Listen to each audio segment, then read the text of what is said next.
আসসালামু আলাইকুম, শুভেচ্ছা সহ আমন্ত্রণ জানাচ্ছি দেশের এবং দেশের বাইরে সকল দর্শক শ্রোতাকে চ্যানেল আই সংবাদে। সংবাদ আয়োজন নিয়ে বার্তা কক্ষে রয়েছি আমরা দুজন, আমি আহমেদ মেহেদী হাসান, আমি মেহেরুন্নেসা তাহমিনা।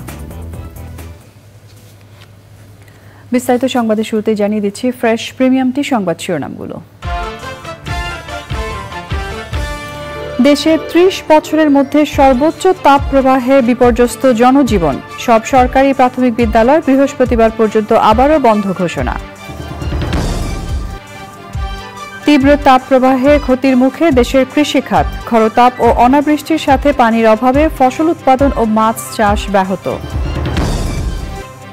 থাইল্যান্ডে ৬ দিনের সফর শেষে দেশে ফিরেছেন প্রধানমন্ত্রী, জাতিসংঘের অর্থনৈতিক ও সামাজিক কমিশনের অধিবেশনে যোগদান।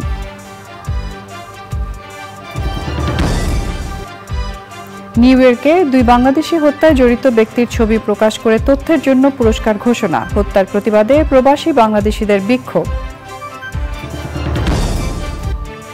এবং বাংলা ভাষার প্রথম সাইট হিসেবে পূর্ণাঙ্গ পডকাস্ট সার্ভিস চালু করেছে চ্যানেল আই অনলাইন। অডিও বাটনে ক্লিক করেই শোনা যাবে পুরো সংবাদ। সংবাদ শিরোনামগুলো জানাচ্ছিলাম। এখনকার সংবাদ আয়োজন একই সঙ্গে চ্যানেল আই এর ইউটিউব চ্যানেলে এবং চ্যানেল আই এর ওটিটি প্ল্যাটফর্ম আই স্ক্রিনে লাইভ স্ট্রিম হচ্ছে। এবার যাচ্ছে বিস্তারিত প্রসঙ্গে। টানা তাপ প্রবাহে অতিষ্ঠ সাধারণ মানুষ। দিনের বেলায় যাদের বাইরে কাজ করতে হয় তাদের দুর্ভোগ সবচেয়ে বেশি। এই ধরনের মানুষের আয় উপার্জনেও ভাটা পড়েছে। আবহাওয়া অধিদপ্তর বলছে, গত ৩০ বছরের মধ্যে এবারই দেশের গড় তাপমাত্রা সবচেয়ে বেশি। আজ দেশের সর্বোচ্চ তাপমাত্রা ৪৩ ডিগ্রি সেলসিয়াস রেকর্ড করা হয়েছে চুয়াডাঙ্গায়। ১ মের আগে তাপপ্রবাহ কমার সম্ভাবনা নেই। কিছুদিন বৃষ্টি হলেও মে মাসে ২-১টি তীব্র তাপপ্রবাহ থাকবে বলে পূর্বাভাস দিয়েছে আবহাওয়া অফিস। তাফহিমুল ইসলাম সুজনের রিপোর্ট। তীব্র তাপপ্রবাহে স্বস্তিতে নেই ছোট্ট শালিক পাখিটিও। জীবন জীবিকার তাগিদে কাজের জন্য বেরিয়েছিলেন শ্রমজীবী এই ব্যক্তি। তীব্র গরমে বিপর্যস্ত অবস্থা তার। অসুস্থ হয়, তারপরে মনে হয় ১ ঘন্টা কাজ হলে ২-৩ ঘন্টা বসে থাকতে হয়। তারপরেও মনে করেন না চলালেও হয় না। এই বর্তমান প্রস্তুতি, গাড়ি জমা, ভাত বিল দিয়ে বর্তমান ৫০০ টাকাও টিকে না, কারণ বেশিক্ষণ তো রোডে থাকতে পারতেছে না এই গরমের জন্য। তাপপ্রবাহে বেশি কষ্টে আছেন তার মতো খেতে খাওয়া দিনমজুর, রিক্সা চালক ও নির্মাণ শ্রমিকরা। ১০ মিনিট জিরাইতে গেলে মনে করেন যে আপনার কাজেরও ক্ষতি হইতেছে, শরীরের সমস্যা হইতেছে, অতিরিক্ত ঘাম ধরতেছে শরীরের। তীব্র গরমে এমনই বিপর্যস্ত পুরো জনজীবন। সেই কষ্ট, গরমের মধ্যে থাকা যায় না, মাথা ভাগাত না আছে, এটা নামে দম নিয়ে ফির একটা ভাড়া ধর্ম, এইভাবে গাড়ি চালাবানো দিই। ৩-৪টা পুষ পালন লাগে, ছাত্র করে লেখাপড়া খরচা দেন লাগে, বইয়ে থাকলে তো আর চলবে না। যখন বিরক্ত লাগতো তো তখন আমরা ছায়াতে যাই, রেস্ট করি। ১ মের আগে স্বস্তির সংবাদ না থাকলেও আবহাওয়া অধিদপ্তর জানিয়েছে ২ মের পরের কয়েকদিন সারা দেশে বৃষ্টি ও কালবৈশাখী ঝড় হতে পারে। বজ্র মেঘ তৈরির প্রবণতা ২ তারিখ থেকেই ৭ তারিখ বা ৮ তারিখ পর্যন্ত অব্যাহত থাকবে। বিশেষ করে দেশের মধ্যভাগ হয়ে একদম পূর্বাঞ্চল পর্যন্ত এই ধরনের বজ্র মেঘ তৈরি হলে এই যে বিদ্যমান তাপপ্রবাহ, তা ২ থেকে ৪ ডিগ্রি, কোথাও কোথাও ২ থেকে ৬ ডিগ্রি সেলসিয়াস তাপমাত্রা কমে গিয়ে কিছুটা স্বস্তিদায়ক পরিস্থিতি তৈরি করতে পারে। মে মাসের মাঝামাঝি থেকে দেশে আবারও তীব্র তাপপ্রবাহ শুরু হবে বলে জানিয়েছে আবহাওয়া অধিদপ্তর। তাফহিমুল ইসলাম সুজন, চ্যানেল আই, ঢাকা। চলমান তাপপ্রবাহের কারণে বৃহস্পতিবার পর্যন্ত সারা দেশে প্রাথমিক বিদ্যালয় বন্ধ থাকবে। আর খুলনা ও রাজশাহী বিভাগের সকল জেলা এবং ঢাকা, টাঙ্গাইল, নারায়ণগঞ্জ, মুন্সিগঞ্জ, গাজীপুর, মানিকগঞ্জ, কুড়িগ্রাম, দিনাজপুর এবং পটুয়াখালী জেলার মাধ্যমিক স্কুল, কলেজ, মাদ্রাসা ও কারিগরি শিক্ষা প্রতিষ্ঠান মঙ্গলবার বন্ধ থাকবে। তবে হাইকোর্ট সারা দেশে এসির ব্যবস্থা ছাড়া সব মাধ্যমিক বিদ্যালয় বৃহস্পতিবার পর্যন্ত বন্ধ রাখতে শিক্ষা মন্ত্রণালয়কে নির্দেশ দিয়েছেন। হাইকোর্টের এ আদেশের বিরুদ্ধে আপিল করবে শিক্ষা মন্ত্রণালয়। মাঝের রহমানের রিপোর্ট। চলমান তাপপ্রবাহে হিট স্ট্রোকে সারা দেশে বেশ কয়েকজনের মৃত্যু হয়েছে। এমন অবস্থায় কয়েকদিন শিক্ষা প্রতিষ্ঠান বন্ধ রাখার পর ২৮শে এপ্রিল থেকে আবারও খোলা রাখার সিদ্ধান্ত দেয় মন্ত্রণালয়। বিষয়টি হাইকোর্টের নজরে এনে প্রতিকার চান সুপ্রিম কোর্টের এক আইনজীবী। শুনানি শেষে আদেশ দেন হাইকোর্ট। কিছু কিছু ছাত্রছাত্রী দেখা যায় স্কুলে যাওয়ার পথে অসুস্থ হয়ে যাচ্ছে, আবার স্কুল শিক্ষকও মারা যাচ্ছে। তো কোর্ট বলছে এই মৃত্যুর দায় কে নিবে? এটা কি শিক্ষা মন্ত্রণালয় নিবে না স্বরাষ্ট্র মন্ত্রণালয় নিবে? তো কোর্ট সপ্রণিত হয়ে একটা আদেশ দিল যে আগামী বৃহস্পতিবার পর্যন্ত প্রাইমারি স্কুল, হাই স্কুল এবং মাদ্রাসা বন্ধ থাকবে। তবে যেসব শিক্ষা প্রতিষ্ঠানে এসি আছে, যেসব হাই স্কুল, কলেজ, বিশ্ববিদ্যালয় এ লেভেল, ও লেভেল এবং পাবলিক পরীক্ষা এর আওতামুক্ত থাকবে, এই আদেশের আওতামুক্ত থাকবে।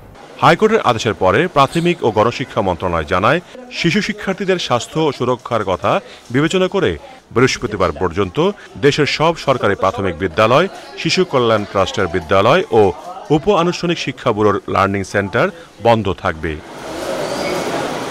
এসি নেই এমন সব মাধ্যমিক বিদ্যালয় বন্ধ রাখতে হাইকোর্ট আদেশ দিলেও মন্ত্রণালয় বলছে আবহাওয়া অধিদপ্তরের পরামর্শ অনুযায়ী খুলনা ও রাজশাহী বিভাগের সব জেলা এবং ঢাকা, টাঙ্গাইল, নারায়ণগঞ্জ, মুন্সিগঞ্জ, গাজীপুর, মানিকগঞ্জ, কুড়িগ্রাম, দিনাজপুর এবং পটুয়াখালী জেলার মাধ্যমিক স্কুল, কলেজ, মাদ্রাসা ও কারিগরি শিক্ষা প্রতিষ্ঠান 30 এপ্রিল বন্ধ থাকবে। হাইকোর্টের আদেশের বিষয়ে মন্ত্রণালয়ের সিদ্ধান্ত জানিয়েছেন শিক্ষামন্ত্রী। তাপমাত্রা বাড়লে সেটা আমরা আবহাওয়া অধিদপ্তরের সাথে কথা বলে সিদ্ধান্ত নিব, কিন্তু হঠাৎ করে কেউ সিদ্ধান্ত নির্বাহী বিভাগের উপরে চাপিয়ে দিতে পারে কিনা এই বিষয়টা নিয়ে আমরা আদালতে সেটা সুরাহা করার জন্য চেষ্টা করব। হাইকোর্ট আদেশে বলেন এসি আছে এমন বিদ্যালয় ও কলেজ এবং বিশ্ববিদ্যালয় যথারীতি খোলা থাকবে। মাজহর হক মান্না, চ্যানেল আই, ঢাকা। এদিকে দেশজুড়ে তীব্র ও অতি তীব্র তাপপ্রবাহের কারণে গরমজনিত নানা রোগ বাড়ছে হিট স্ট্রোকের ঝুঁকি। বিশেষজ্ঞ চিকিৎসকরা বলছেন প্রচণ্ড গরমে দীর্ঘ সময় সূর্যের তাপে থাকলে তাপ নিয়ন্ত্রণ ক্ষমতা হারিয়ে মানুষের হিট স্ট্রোক হয়। শ্রমজীবী মানুষ এর ঝুঁকি। এ অবস্থায় পর্যাপ্ত পানি ও তরল খাবার গ্রহণ ও প্রখর রোদ এড়িয়ে চলার পরামর্শ দিচ্ছেন চিকিৎসকরা। তীব্র তাপ প্রবণ এলাকায় জরুরি চিকিৎসা বিষয়ে চলছে সচেতনতামূলক কর্মসূচি, জানাচ্ছেন জান্নাতুল বাকিয়া কেকা। দেশে প্রায় টানা 1 মাস ধরে চলছে তীব্র ও অতি তীব্র তাপপ্রবাহ। এত দীর্ঘ সময় এমন তাপপ্রবাহ এবারই প্রথম। অসহনীয় তাপমাত্রায় বাড়ছে জ্বর, বমি ও শরীরে র্যাশ সহ গরমজনিত রোগের প্রকোপ। অতিরিক্ত জ্বর সহ হিট স্ট্রোকের লক্ষণ নিয়ে কুমিল্লা থেকে ঢাকা মেডিকেল কলেজ হাসপাতালের মেডিসিন জরুরি বিভাগে আসেন ইউনিস মিয়া। গরমের সাথে জ্বর, অনেক প্রচুর জ্বর হইতেছে, অনেক জ্বরে বমি চলে। আমার মুখ জ্বলে যেতেছে গরমে, আমার মাথা টঙ্গি ধরে রয়েছে, অনেক গরমে কিছু করতে পারতেছি না, না খাইতে পারি না কিছু করতে পারি। ঢাকা মেডিকেল 2 এর জরুরি বিভাগে সোমবার সকালে মুসা নামে 23 বছরের এক তরুণের মৃত্যু হয়েছে। স্বজনরা জানিয়েছেন প্রচণ্ড জ্বরে আক্রান্ত মুসার শরীরের তাপমাত্রা কমছিল না। গতরাতে বমি শুরু হলে মুসাকে নারায়ণগঞ্জ থেকে ঢাকা মেডিকেলে আনা হয়। ঘুম থেকে ওইটা দেখে বমি করতেছে, পরে মায়ের দেখছে যে সকালবেলা 6টা বাজে বমি করতেছে, আমি সাথে সাথে নিয়ে পড়ছি। চিকিৎসকরা বলছেন চলমান তীব্র তাপপ্রবাহের কারণে মানবদেহে তাপ সহ্য করা ও নিয়ন্ত্রণের ক্ষমতা হারালে হিট স্ট্রোকের ঝুঁকি তৈরি হয়। হিট স্ট্রোকের আগে শরীরে কিছু লক্ষণ দেখা দেয়, সেগুলো আমলে নিয়ে পর্যাপ্ত পানি পান ও তরল খাবার খাওয়া, ছায়ায় অবস্থান করা এবং দীর্ঘ সময় প্রখর রোদে না থাকার পরামর্শ দিয়েছেন চিকিৎসকরা। এই স্কিন যখন আর কোনো টেম্পারেচার রেগুলেট করতে পারে না তখন সেটা স্ট্রোকে যায় এবং টেম্পারেচার রেগুলেটিং সিস্টেম ফেল করে, সেটাই হচ্ছে হিট স্ট্রোক। এটা বেশ ঝামেলার এবং এটার জন্য হাসপাতালে অ্যাডমিশন বাধ্যতামূলক এবং তাকে হাসপাতালে স্পেশাল কেয়ারে রাখতে হয়। গরমজনিত রোগ এবং হিট স্ট্রোকের ঝুঁকি মোকাবেলায় হাসপাতালগুলোতে পর্যাপ্ত স্যালাইন মজুত করা হচ্ছে। সোডিয়াম ইলেকট্রোলাইট বা তরল অংশ যেটা চলে যায়, যার ফলে তারা ক্লান্ত বোধ করে এবং তাদের হাইপোভলিমিয়া হয়, তাদের যে রক্তের পরিমাণটা শরীরে যে পরিমাণ পানির দরকার সেটা থাকে না। কিছু জায়গা আমরা ইয়ারমার্ক করে রেখেছি যে এখানে যদি প্রয়োজন হয় আমাদের নর্মাল বেডে আমরা হয়তো যদি সংকলন না হয় তাহলে সেখানে হয়তো আমরা রাখব। রাজধানী সহ তীব্র তাপপ্রবণ এলাকার মেডিকেল কলেজ হাসপাতালগুলোতে সোসাইটি অব মেডিসিনের উদ্যোগে সভা ও সেমিনার করে হিট স্ট্রোক ও গরমজনিত সমস্যায় জরুরি চিকিৎসার তথ্য দেয়া হচ্ছে। জান্নাতুল বাকিয়া কেকা, চ্যানেল আই, ঢাকা। তীব্র দাবদাহের প্রভাবে ক্ষতির মুখে দেশের কৃষিখাত। প্রচণ্ড রোদ ও অনাবৃষ্টিতে পুড়ছে ফসলি ক্ষেত। পুকুরের পানি শুকিয়ে যাওয়ায় মাছ চাষ ব্যাহত হচ্ছে। রোদ ও খরায় ফসলের রোগবালাই ও পোকার আক্রমণও বাড়ছে। গাইবান্ধা থেকে ফারুক হোসেনের পাঠানো তথ্য ভিডিওচিত্রে সুদীপ্তা মাহমুদের রিপোর্ট। গরম ও অনাবৃষ্টিতে সারা দেশে পুকুরের পানি শুকিয়ে যাচ্ছে। বারবার সেচ দিয়েও মাছ রক্ষা করা যাচ্ছে না। গাইবান্ধায় চলতি খরিফ মৌসুমে বেগুন, পটল, ঢেঁড়স, ঝিঙে, মরিচ ও কলাসহ নানা ফসল আবাদ করেছেন কৃষক। তীব্র তাপ প্রবাহে খেতেই পুড়ছে এসব ফসল। আমাদের পূর্বেও এত তাপ আমি দেখিনি। আমার আবাদ করার বয়সে হয়তো তাপ হয়েছে, চৈত মাসে একটু তাপ থাকে, কিন্তু এইবারে এত তাপ যে তাপে কামলা পাট আমার জমিতে কাজ করতেছে না, নিজেও থাকা যাচ্ছে না। ফসল আমার জমির বেগুন, তারপরে করলা, বিভিন্ন গাছগাছালির তাপে মারা যায়। পানি দিলে মাটির গ্যাস হয়ে ফসল মারা যাচ্ছে। কাজ কাম তো মনে করেন মাঠে থাকাই যাচ্ছে না, শরীরের অবস্থাও খারাপ। আর ক্ষেত খাবারে মনে করেন 3 বার করে পানি দেওয়া পড়ছে, তবুও মনে করেন যে পোকার আক্রমণ থেকে এখনো বাঁচা যাচ্ছে না। মাটি গিয়ে হয়ে গেছে, তা আমার মনে গের মতন হয়ে গেছে। যত পানি দিলেও পানিটা একদিনে শুষে নেয়, পরের দিনে খুব একটা আবাদ ছাড়ছে না, পোকা ধরছে। সেচ দেওয়া লাগছে, সেচ দিয়ে তো উয়েলাই, সেচ দিয়ে আজকে কালকে পানি থাকে না আর শুকিয়ে যাচ্ছে। পানি প্রচন্ড গরম, আমরা মোটর চালু করলাম, মোটরে সারাদিন পানি দিয়ে রাতে কিছুক্ষণ কারেন্ট গেলে আমাদের সে পানিটা শেষ হয়ে যায়। মানে মানুষই তো টেকানো যাচ্ছে না, আর মাছটা কিভাবে টেকে। দাবদাহ ও অনাবৃষ্টিতে ফসল বাঁচাতে কৃষককে পরামর্শ এবং প্রযুক্তিগত সহায়তা দিচ্ছে কৃষি বিভাগ। নিয়মিতভাবে যদি ঝাঁঝরি বা কোনো কিছুর মাধ্যমে যদি হালকা সেচ দেওয়া যায়, সেক্ষেত্রে আমাদের গাছগুলো রক্ষা পাবে। আর শাকসবজির ক্ষেত্রে আসলে এই তাপমাত্রাটা অবশ্যই অসহনীয়। এই তাপমাত্রার কারণে ফলমূল ছোট হয়ে যাবে, গাছের পাতা মরে যাওয়ার মতো হবে। সেই ক্ষেত্রে অবশ্যই সেচের কোনো বিকল্প নাই। আর অবশ্যই বালাইনাশক একটা হালকা সাইবারমেথ্রিন বা এই জাতীয় কোনো বালাইনাশক যদি ব্যবহার করা যায়, সেই ক্ষেত্রে হয়তো গাছের রোগ পোকামাকড়ের আক্রমণটা কমে যাবে। রোগবালাই ও পোকার আক্রমণ থেকে ফসল রক্ষা করতে নানা ধরনের কীটনাশক ব্যবহার করছেন কৃষক। এতে উৎপাদন ব্যয়ও বেড়ে গেছে। Sudipta Mahmud, channel I. থাইল্যান্ডে 6 দিনের সরকারি সফর শেষে দেশে ফিরেছেন প্রধানমন্ত্রী শেখ হাসিনা। প্রধানমন্ত্রী ও তার সফর সঙ্গীদের নিয়ে বিমান বাংলাদেশ এয়ারলাইন্সের একটি ফ্লাইট সকাল 11:25 হযরত শাহজালাল আন্তর্জাতিক বিমানবন্দরে অবতরণ করে। সেই সময় মন্ত্রিসভার সদস্য ও সরকারি ঊর্ধ্বতন কর্মকর্তারা তাকে স্বাগত জানান। এর আগে ব্যাংককের স্থানীয় সময় সকাল 10:10 বিমানটি ব্যাংককের ডন মুয়াং আন্তর্জাতিক বিমানবন্দর ছেড়ে আসে। থাই প্রধানমন্ত্রী শ্রেথা থাভিসেনের আমন্ত্রণে এই সফরে দ্বিপাক্ষিক বৈঠক ছাড়াও এশীয় ও প্রশান্ত মহাসাগরীয় অঞ্চলের জন্য জাতিসংঘের অর্থনৈতিক ও সামাজিক কমিশনের 80তম অধিবেশনে যোগ দেন প্রধানমন্ত্রী শেখ হাসিনা।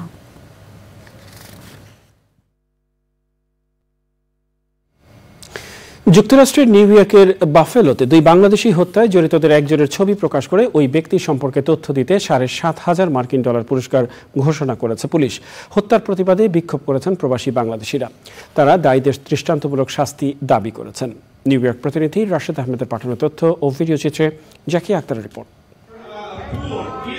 যুক্তরাষ্ট্রের বাফেলোর জেনার স্ট্রিটে বন্দুকধারীদের গুলিতে 2 প্রবাসী বাংলাদেশি নিহতের ঘটনায় প্রতিবাদ সমাবেশ করেছেন প্রবাসীরা। নিউ ইয়র্কের স্থানীয় সময় রোববার দুপুরে ফিলমোর এভিনিউয়ের বাফেলো মুসলিম সেন্টারে আয়োজিত বিক্ষোভে প্রবাসী বাংলাদেশিদের পাশাপাশি প্রশাসনের কর্মকর্তারাও যোগ দেন।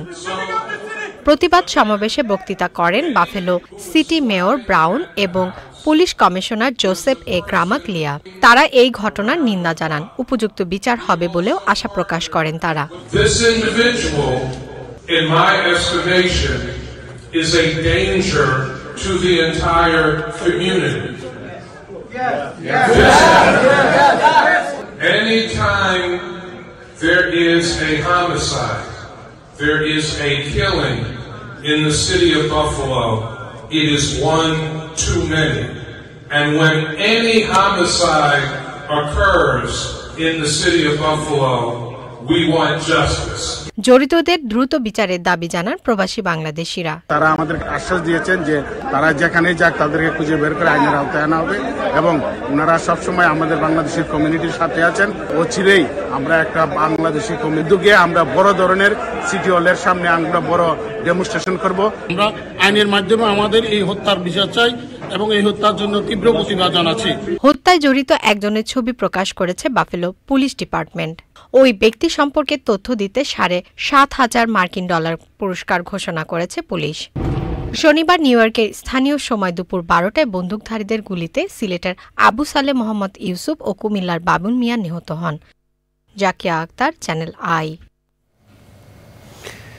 ভয়াল সেই 29 এপ্রিলের 33 বছর পূর্ণ হয়েছে। 1991 সালের এই দিনের প্রলয়ঙ্কারী ঘূর্ণিঝড় ও জলোচ্ছ্বাসের ভয়াবহতা মনে হলে আজও শিউরে ওঠেন উপকূলের মানুষ। ঘূর্ণিঝড়ের তাণ্ডবে এদিন চট্টগ্রাম ও কক্সবাজার উপকূলীয় অঞ্চল পরিণত হয় এক মৃত্যু উপত্যকায়। প্রায় 1,38,000 মানুষ প্রাণ হারান। সর্বস্ব হারিয়ে নিঃস্ব হন প্রায় 1 কোটি মানুষ। এই দিনে উপকূলীয় অঞ্চলের প্রায় 250 কিলোমিটার বেগে আঘাত হানে প্রলয়ঙ্কারী ঘূর্ণিঝড়। 20 ফুট উচ্চতার জলোচ্ছ্বাসে প্লাবিত হয় উপকূলীয় এলাকা। সে সময় প্রায় 10 লাখ ঘরবাড়ি ক্ষতিগ্রস্ত হয়। এদিন সরকারি বেসরকারি বিভিন্ন উদ্যোগে নিহত ও ক্ষতিগ্রস্তদের স্মরণ করা হয়।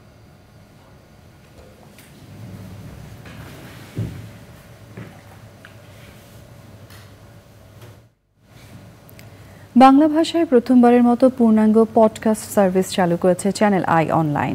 এর ফলে মোবাইল ফোন কিংবা কম্পিউটারে সংবাদ পড়ার দরকার হবে না।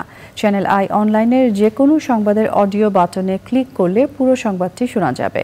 কিছু অনলাইন সংবাদ মাধ্যমে বিচ্ছিন্নভাবে অডিও থাকলেও বিশ্বজুড়ে বাংলা ভাষার সাইটগুলোর মধ্যে চ্যানেল আই অনলাইন প্রথম এমন ব্যবস্থা চালু করেছে যেখানে টেক্সট সংবাদের সঙ্গে এর অডিও ভার্সন থাকছে। আর্টিফিশিয়াল ইন্টেলিজেন্স বা এআই ব্যবহার করে চ্যানেল আই এর নতুন এই সংযোজন সুবিধা পেতে ভিজিট করুন www.channelionline.com।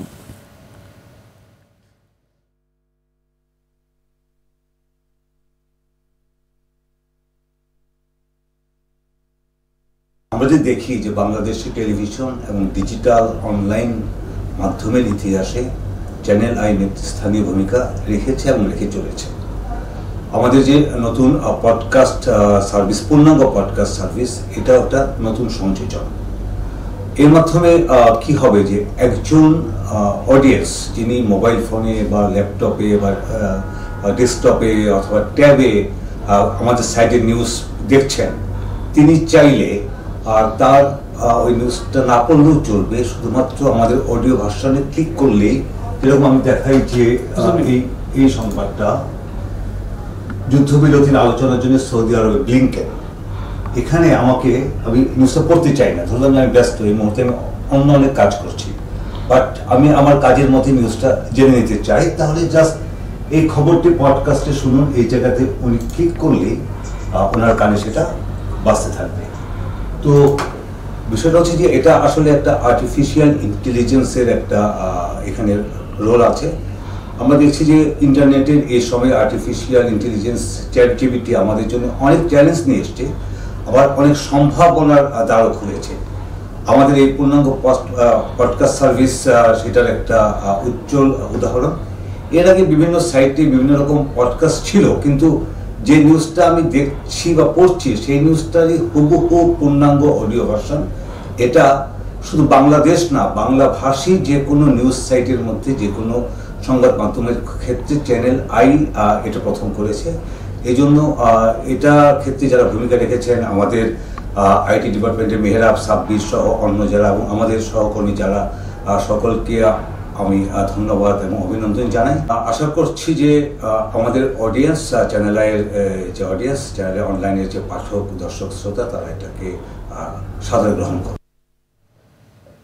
আমাদের এবারের প্রসঙ্গ I sports.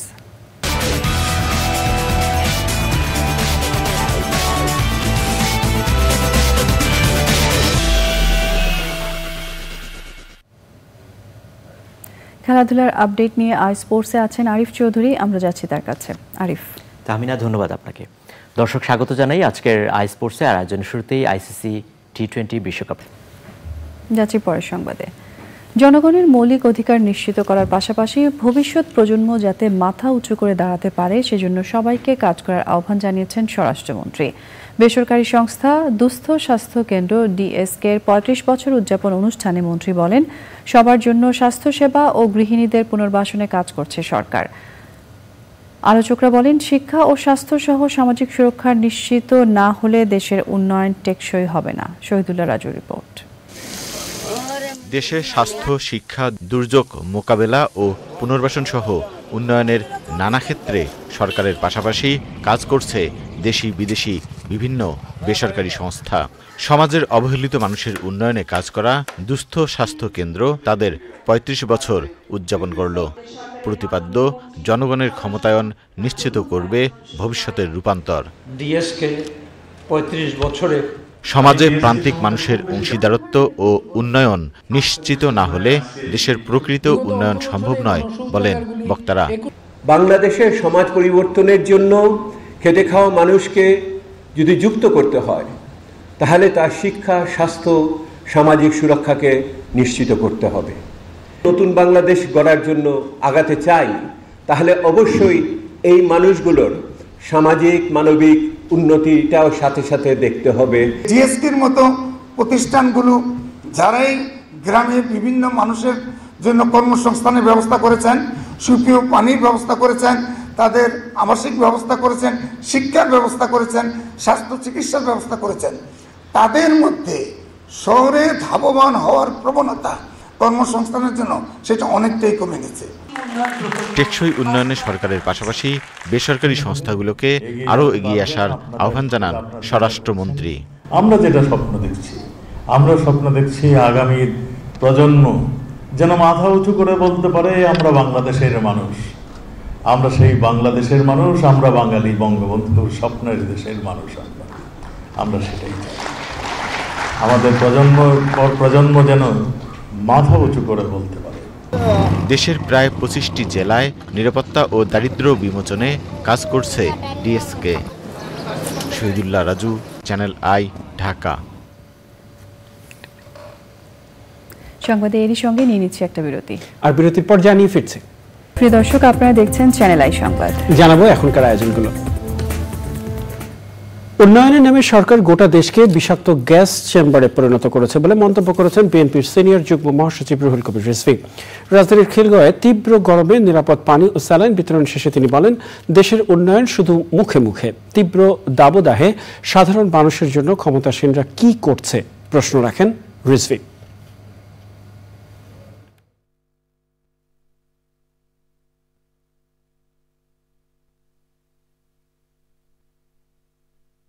First home, second home, third home, fourth home বানানোর তো উন্নয়ন নয়।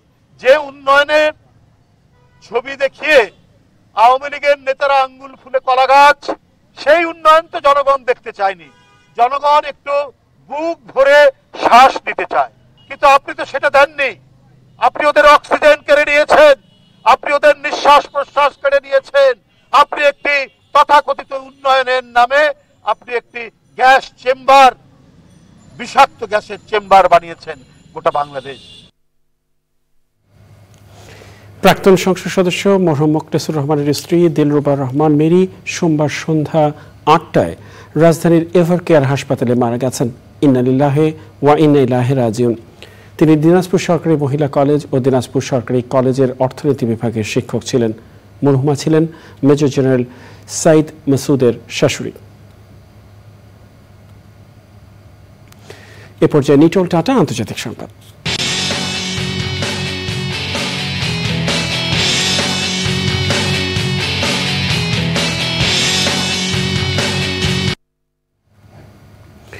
বন্দীদের মুক্তির বিনিময়ে হামাসকে ৪০ দিনের যুদ্ধবিরতির প্রস্তাব দেয়া হয়েছে বলে জানিয়েছেন যুক্তরাজ্যের পররাষ্ট্র সচিব ডেভিড ক্যামেরন। প্রস্তাবে হামাসের হাজারো ফিলিস্তিনি বন্দীর মুক্তির শর্ত রাখা হয়েছে। এর মধ্যেও গাজায় রাফায় ইসরায়েলি হামলায় ২৭ জন নিহত হয়েছেন, যাদের ৯ জন একই পরিবারের সদস্য। বিস্তারিত মাহফুজুল হাসানের রিপোর্টে। মিশরের কায়রোয় যুদ্ধবিরতির আলোচনায় ইসরায়েলি বন্দীদের মুক্তির বিনিময়ে হামাসকে ৪০ দিনের যুদ্ধবিরতির প্রস্তাব দিয়েছে ইসরায়েল। এই প্রস্তাবে হামাসের দেওয়া হাজারো ফিলিস্তিনি বন্দীর মুক্তির শর্তও রাখা হয়েছে।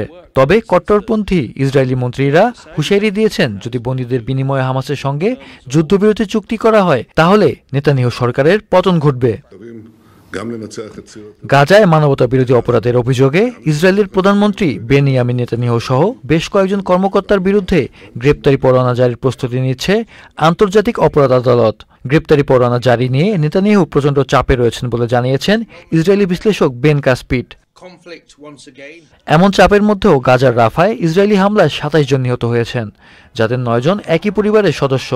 জানা গেছে সোমবার ইসরায়েলে রকেট হামলা চালিয়েছে হামাস। লেবানন থেকে ওই হামলা চালানো হয়, তবে আইডিএফ জানিয়েছে হামাসের ছোড়া বেশিরভাগ রকেট আকাশেই ধ্বংস করা হয়েছে। গাজায় ইসরায়েলি হামলার প্রতিবাদে যুক্তরাষ্ট্রের বিভিন্ন বিশ্ববিদ্যালয় ক্যাম্পাসে বিক্ষোভ চালিয়ে যাচ্ছে ফিলিস্তিনিপন্থীরা। এতে কমপক্ষে 950 বিক্ষোভকারীকে গ্রেপ্তার করেছে যুক্তরাষ্ট্র পুলিশ।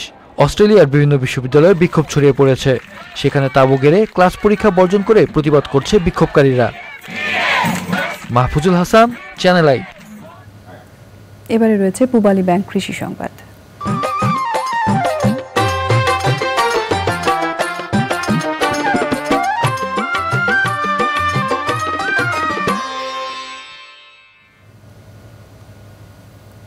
বাংলাদেশ থেকে আম নিতে চায় চীন আর দিতে চায় কৃষি যন্ত্র। বাংলাদেশে চীনের রাষ্ট্রদূত ইয়াও ওয়েন কৃষিমন্ত্রী ডক্টর আব্দুল শহীদের সাথে সচিবালয়ে দেখা করে দুদেশের মধ্যে কৃষি খাতের উন্নয়ন সহ বিভিন্ন বিষয়ে আলোচনা করেন। বাংলাদেশে কৃষি যান্ত্রিকীকরণে সহায়তা করতে চায় চীন, কম দামে দিতে চায় হারভেস্টার সহ অন্য কৃষি যন্ত্র। মন্ত্রী বলেন, চীন বাংলাদেশের কৃষি আধুনিকায়নে কারিগরি সহায়তা দিতে চায়। টেকনিক্যাল সাপোর্টের বিষয় ওনারা আরও বাড়াবে, বিশেষ করে কৃষিক্ষেত্রে। আমরা অনেক মেশিনারি তাদের দেশ থেকে কিন্তু আমরা আনি, সেটা আর বাড়াবে। আর আমাদের দেশ থেকে তারা আম আমদানি করবে, আম নিয়ে যাবে, মিষ্টি আমের জন্য তারা খুবই উৎসাহী। আমরা হারভেস্টার চাই, আমরা পাওয়ার টিলার চাই, আমাদের যেগুলো প্রয়োজন উৎপাদন বৃদ্ধির জন্য এবং সেটা ডিসকাউন্ট প্রাইসে যাতে পাই, সেটার জন্য তারা আমাদেরকে সাহায্য করবে। প্রকৃতি সংবাদ।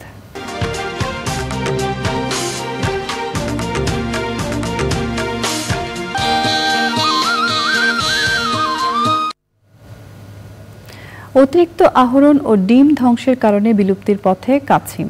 সাগরের প্রতিবেশ ঠিক রাখতে কাছিম সংরক্ষণে উদ্যোগ নিয়েছে বন বিভাগ। ডিম সংগ্রহ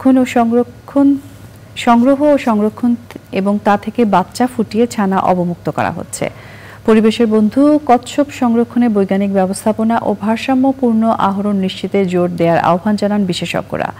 নুরুল আলমের ভিডিও চিত্র ও সারোয়ার আজম মানিকের তথ্যে আফরোজা হাসির রিপোর্ট। নোনা জলের ছোঁয়ায় সমুদ্রের হাতছানিতে গুটি গুটি পায়ে ছুটে চলছে কাছিমের ছানা, যেন নিজস্ব বাসস্থানে ফেরার আনন্দে আত্মহারা তারা। রপ্তানি বৃদ্ধি, অতিরিক্ত আহরণ ও পরিবেশ বিপর্যয়ের কারণে হুমকিতে কাছিম। এমন পরিস্থিতিতে কাছিম রক্ষায় বন বিভাগের এমন উদ্যোগ। একটা নির্দিষ্ট জায়গায় চিহ্নিত করে সংরক্ষণ করার দরকার, নতুবা কাছিম প্রজননের ক্ষেত্রে নিরুৎসাহিত হবে। একসময় কাছিম আসা বন্ধ হয়ে গেলে এটা সামুদ্রিক যে পরিবেশ আছে এই পরিবেশ বিপর্যয় হতে পারে। কক্সবাজার সমুদ্র সৈকতের বিভিন্ন পয়েন্টের বালুচরে গড়ে তোলা হয়েছে সামুদ্রিক কাছিম সংরক্ষণ ও প্রজনন কেন্দ্র। 6টি হ্যাচারিতে সমুদ্র পাড় থেকে সংগ্রহ করা ডিম বিশেষ প্রক্রিয়ায় সংরক্ষণ করা হচ্ছে। কাছিম এসে রাত্রে ডিমগুলো সরের মধ্যে পেরে যায়, উপায় দিয়ে সেখানে খেয়ে ফেলতে পারে। সেজন্য আমরা রিস্ক না নিয়ে কি করি, ওখান থেকে সংগ্রহ করে হ্যাচারিতে রাখি। 8 দিন পরে বাচ্চাগুলো যখন বের হয় তখন ওগুলো আমরা সমুদ্রে অবমুক্ত করে দিই। এগুলো রক্ষা করার ক্ষেত্রে অনেক ধরনের থ্রেট রয়েছে, এটার জন্য আমাদের একটা পলিটিক্যাল কমিটমেন্ট দরকার। আমাদের স্থানীয় সরকারের সদিচ্ছা লাগবে, আমাদের যে সরকারি এবং বেসরকারি যে সংস্থাগুলো আছে তাদের সকলের প্রত্যেকের স্বতঃস্ফূর্ত অংশগ্রহণ লাগবে, সদিচ্ছা লাগবে, তাহলে আমরা সবাই মিলে কচ্ছপগুলোকে আমরা সংরক্ষণ করতে পারবো। বিশেষজ্ঞরা বলছেন, ডিম ধ্বংস ও অসচেতনতার কারণে কাছিমের সংখ্যা আশঙ্কাজনক হারে কমছে। পরিস্থিতি উত্তরণে এমন উদ্যোগ বাড়ানোর উপর জোর দিতে হবে। যখন ফিশিং নেটের মধ্যে আটকে যাচ্ছে তখন ওখানে কোনো ধরনের টার্টেল এক্সপ্লোরার যে ডিভাইস সেটা ইউজ করা হচ্ছে না, যার জন্য আটকে যাওয়ার কারণে এগুলো মারা যাচ্ছে। সাগরের পরিবেশ রক্ষায় কাছিম সহ সামুদ্রিক প্রাণীর বিষয়ে মানুষের আরও সচেতনতা তৈরির বিকল্প নেই বলছেন পরিবেশবিদরা। আফরোজা হাসি, প্রকৃতি ও জীবন ডেস্ক, চ্যানেল আই। সংবাদে এরই সঙ্গে নিয়ে নিচ্ছি আরও একটা বিরতি, আর বিরতির পরে আরও যা নিয়ে ফিরছি। রাজধানীর শাহজাহানপুরে আওয়ামী লীগ নেতা টিপু হত্যায় 33 জনের বিরুদ্ধে অভিযোগ গঠন, সাক্ষ্য গ্রহণ 21 মে।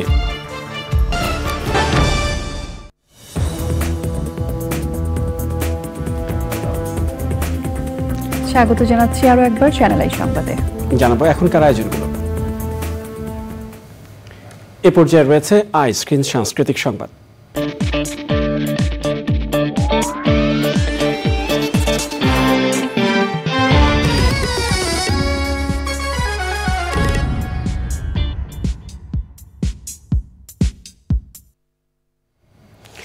স্বনামধন্য প্রসাধনী ব্র্যান্ডের লাক্সের শতবর্ষ পূর্তি উৎসব হয়েছে। এই দীর্ঘ সময়ে লাক্সের সাথে যাদের পথ চলা সেই তারকাদের অনেকেই এতে যোগ দিয়েছেন।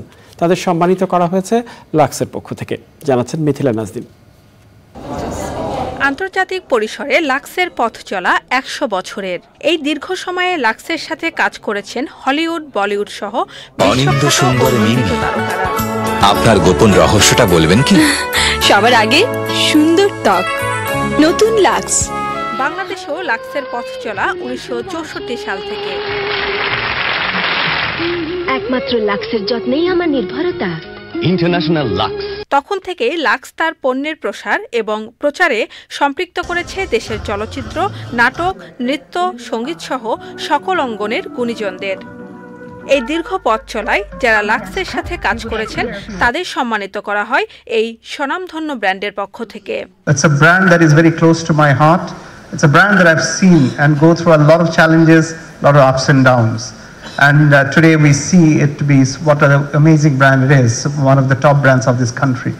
দেশ এবং আন্তর্জাতিক পরিসরে লাক্সের গ্রহণযোগ্যতার বিষয়টি তুলে ধরেন বরেণ্য অভিনয় শিল্পী সুবর্ণা মোস্তফা, চম্পা, অপি করিম এবং অন্যরা। একসময় লাক্সের ব্র্যান্ড অ্যাম্বাসেডর ছিলাম, পরে দীর্ঘদিন আমি লাক্স চ্যানেল আই সুপারস্টারের জাজ ছিলাম, জাজ হিসেবে কাজ করেছি। আর আজকে 100 ইয়ার্স অফ লাক্সে ইটস এ অনার যে এটার সাথে সম্পৃক্ত থাকতে পারছি। বাংলাদেশের প্রত্যেকটা ঘরে ঘরে সবার অন্তরে বাস করছে লাক্স। লাক্স ছাড়া চলে না। আমার ভালো লাগছে ভাবতে যে লাক্সের এই 100 বছরের পথ চলায় আমি অন্তত 30 বছরের সঙ্গী। সবকিছু মিলিয়ে নানানভাবেই তো লাক্সের সাথে সম্পর্ক। সবসময় শুভকামনা ছিল, আগামীতেও থাকবে। এবং লাক্স আসলে একটা ইমোশনের নাম, আমাদের ইমোশনের সাথে জড়িত। লাক্সকে নিয়ে তো আসলে বলার কিছু নেই, বিকজ লাক্স ইজ লাক্স।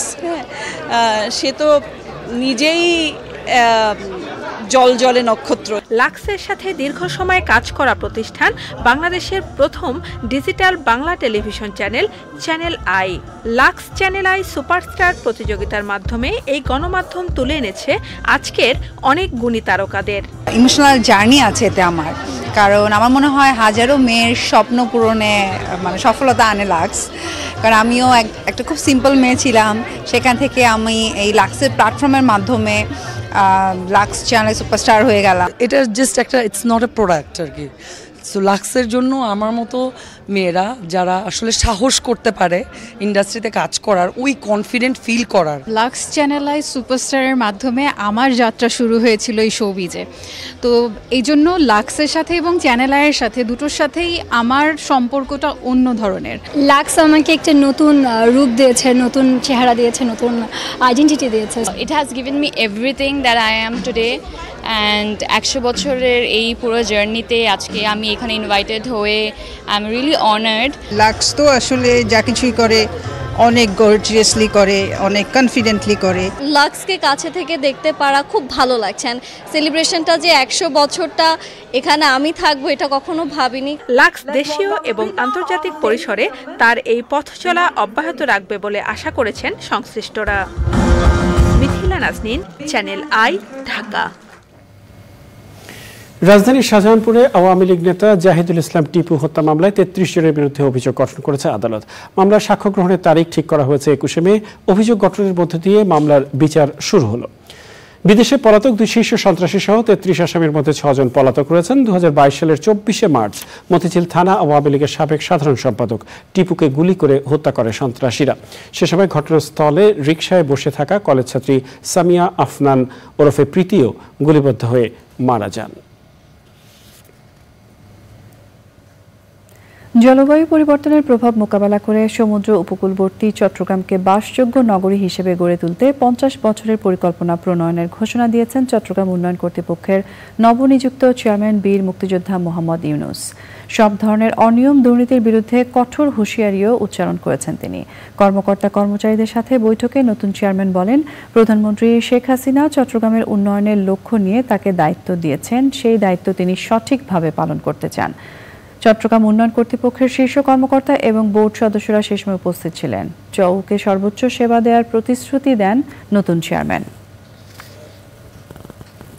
মাননীয় প্রধানমন্ত্রী শেখ হাসিনা যে উদ্দেশ্য নিয়ে এই তৃণমূলের একজন রাস্তার কর্মীকে আমাকে এই দায়িত্ব দিয়েছে, আমি যাতে ইমানকে রক্ষা করে সে দায়িত্ব পালন করতে পারি। কেহ যদি কোনো জায়গায় যদি দুর্নীতি করেন বা আমাকে বিব্রত করার চেষ্টা করেন, আমি কিন্তু চেয়ারের তোয়াক্কা করব না। আমি চট্টগ্রামের সাংবাদিকদেরকে ডেকে ওনাদের মাধ্যমে চট্টগ্রামবাসীকে কোথায় কোথায় গলত কি হয়েছে আমি সব জানিয়ে তারপর মাননীয় প্রধানমন্ত্রীর কাছে যাব। চট্টগ্রাম মানুষ গণধোলাই দিয়ে এদেরকে সোজা করবে। পরিবেশ প্রকৃতির উন্নয়নে সিলেটে পরিচ্ছন্নতা অভিযান পরিচালনা করেছে পরিবেশ ও হাওর উন্নয়ন সংস্থা। সোমবার দুপুরে সুরমা নদীর কিন ব্রিজ এলাকায় পরিচ্ছন্নতা অভিযান উদ্বোধন করেন সিলেটের মেয়র আনোয়ারুজ্জামান চৌধুরী। সে সময় সিলেট উইমেন্স মেডিকেল কলেজ ও হাসপাতালের চেয়ারম্যান ডাক্তার ওয়ালি তসর উদ্দিন এবং পরিবেশ ও হাওর উন্নয়ন সংস্থার সভাপতি কাশ্মীর রেজা উপস্থিত ছিলেন। সংস্থার স্বেচ্ছাসেবী বিভিন্ন প্রতিষ্ঠানের শিক্ষার্থী, শিক্ষক এবং অভিভাবকরা পরিচ্ছন্নতা অভিযানে অংশগ্রহণ করেন।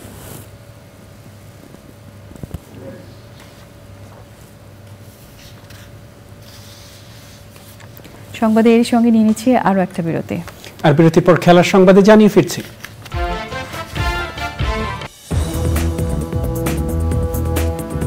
ফিরে এলাম বিরতির পর। জানাবো সর্বশেষ আয়োজনগুলো। লেনদেন হচ্ছে ক্যাশলেস, স্মার্ট হচ্ছে বাংলাদেশ, এই স্লোগানে ক্যাশলেস তালতলা সিটি মার্কেট উদ্বোধন করেছেন ঢাকা উত্তর সিটি কর্পোরেশনের মেয়র আতিকুল ইসলাম। রাজধানীর খিলগাঁওয়ের তালতলা সিটি মার্কেটের প্রায় 1000 দোকানে স্মার্ট পেমেন্ট সিস্টেম সংযোজনের মধ্য দিয়ে এই উদ্বোধন পর্বে ছিলেন বাংলাদেশ ব্যাংকের পেমেন্ট সিস্টেমস বিভাগের পরিচালক মোহাম্মদ শরাফতুল্লাহ খান এবং মাস্টারকার্ড সাউথ এশিয়ার চিফ অপারেটিং অফিসার বিকাশ ভার্মা। প্রধান অতিথির বক্তৃতায় ঢাকা উত্তর সিটি কর্পোরেশনের মেয়র বলেন, ব্যবসায়ী ও ভোক্তাদের ডিজিটাল পেমেন্টে উৎসাহিত করতে এ ধরনের উদ্যোগ গুরুত্বপূর্ণ ভূমিকা পালন করবে। বিভিন্ন পার্কগুলোতে আমরা ওয়াটার কুলিং মেশিন বসাতে চাই এই মুহূর্তে। I will request all of you, so আমাদের যারা খেটে খাওয়া মানুষ ওরা যদি একটু ওয়াটার কুলিং নিয়ে একটু রেস্ট নিতে পারে, আবার তারা কিন্তু রিচার্জ হয়ে কিন্তু আবার তারা কাজ করতে পারে। এই ধরনের কাজের জন্য আমি উদাত্ত আহ্বান জানাবো। চ্যানেল আইয়ের সহকারী ক্যামেরা পার্সন বিপ্লব কুমার রায় মারা গেছেন। তিনি দীর্ঘদিন কিডনি জড়িত সমস্যায় ভুগছিলেন। সোমবার সকালে মানিকগঞ্জের কর্নেল মালেক মেডিকেল কলেজ হাসপাতালে শেষ নিঃশ্বাস ত্যাগ করেন তিনি। তার মৃত্যুতে শোক জানিয়েছে চ্যানেল আই পরিবার। সন্ধ্যায় মানিকগঞ্জের পূর্ব দশরায় নিজ গ্রামে শেষকৃত্য হয়েছে। এবার রয়েছে খেলার খবর।